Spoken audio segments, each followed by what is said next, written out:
Ya, di sini kami akan mempresentasikan tugas dengan topik utama kreativitas dalam problem solving. Dan subtema yang akan kami angkat adalah manajemen problem solving. Tuh.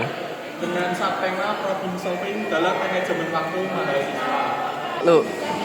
Dalam era globalisasi dan revolusi industri 4.0, mahasiswa harus unggul secara akademik dan dapat menangani banyak tugas.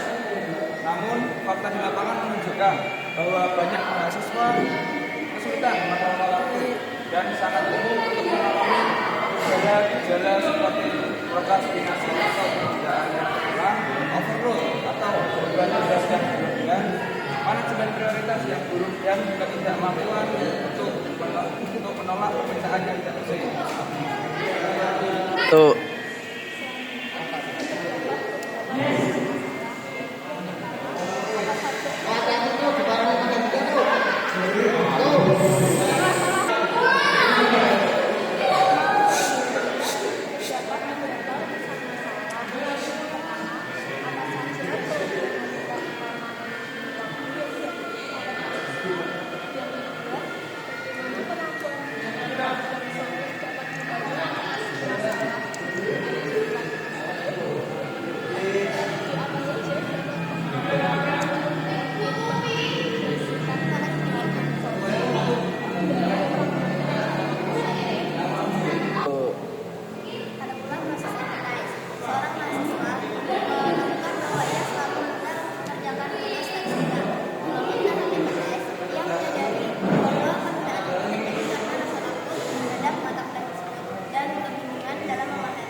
Lu.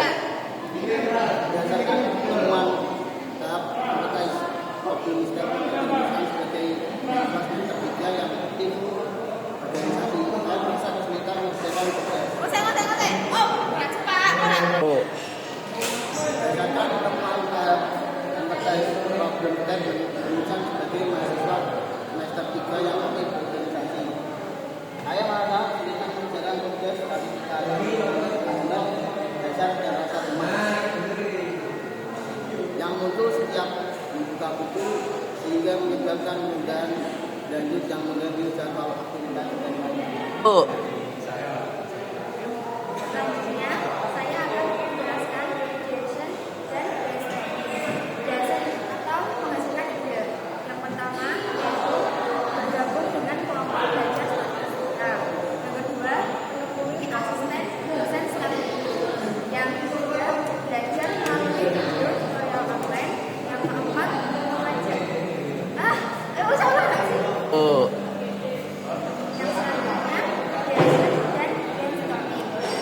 Jason atau menghasilkan ide. Yang pertama, bergabung dengan kelompok belajar statistika. Yang kedua, menemui asisten dosen setiap waktu.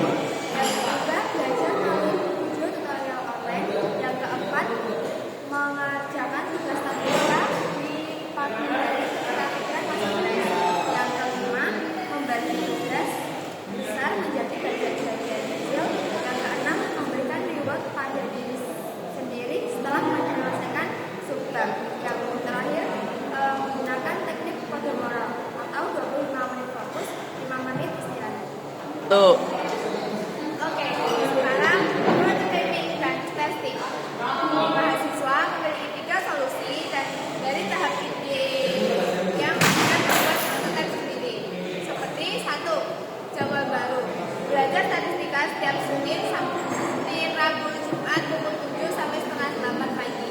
Kedua, sistem support. Bergabung dengan kelompok, belajar setiap 1 pagi. Yang ketiga, teknik kerja.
solusi berdasarkan temuan selama testing. Lu. Selanjutnya, ada pendekatan tinggi untuk manajemen waktu mahasiswa. 1. Human centered solusi yang berdasarkan benar-benar sesuai dengan kebutuhan dan konteks individu. 2. Praktik memungkinkan mereka berkelanjutan berdasarkan pengalaman nyata. Jadi website tak baca bahkan mengenai emosional, kognitif dan behavioral. 4. Empowering memberikan rasa kepemilikan atas solusi yang dikembangkan. Dan 5. Adaptif dapat menyesuaikan kebutuhan dan prioritas. Nah, kesimpulan dari diskusi kali ini yaitu manajemen waktu merupakan kemampuan penting bagi mahasiswa untuk menghadapi tuntutan akademik, organisasi, dan kehidupan pribadi. Karena banyak mahasiswa yang masih mengalami masalah seperti prokrastinasi, beban tugas berlebih, kesulitan untuk menentukan prioritas, dan kecemasan terhadap mata kuliah tertentu.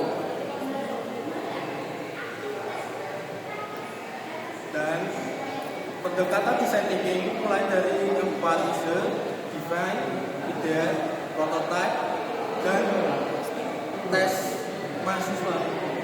Saya ulang lagi. Testing mahasiswa dapat Dengan pendekatan. Yo. Dan dengan pendekatan design thinking mulai dari 4 ide, define, ide, prototype, dan tes mahasiswa dapat mengidentifikasikan akar masalah, merumuskan solusi kreatif, serta mengevaluasi efektivitas strategi pengelolaan waktu mereka. Pendekatan ini bersifat human-centered, iteratif, dan adaptif, sehingga mampu meningkatkan kedisiplinan, pemahaman, serta kesejahteraan mahasiswa. Jadi dari kasus yang saya diskusikan dengan beberapa anggota kelompok kami berinovasi membuat sebuah website untuk memonitoring kebiasaan mahasiswa supaya dapat mengerjakan tugas sesuai deadline dan tidak menyia-nyiakan waktunya dan tidak melupakan beberapa tugas-tugas yang telah diberikan oleh dosen. Jadi kami di sini membuat website habit tracker yang mampu melacak kebiasaan dan strike terpanjang yang kembali. Nah, jadi di sini kami berinovasi untuk membuat sebuah website yang pertama Habit Tracker dengan tagline bangun kebiasaan baik 1 hari dalam 1 waktu. Di sini Website ini, misalnya di sini hanya contoh ya, ini ada 4 total kebiasaan. Dari 4 total kebiasaan ini, 4 telah selesai hari ini. Misal hari ini hari Rabu. Hari ini setelah selesai 4 kebiasaan. Nah, di sana ada tag mengenai strik terpanjang. Strik itu di sini misalnya kita aktivitasnya membaca selama 30 menit, maka striknya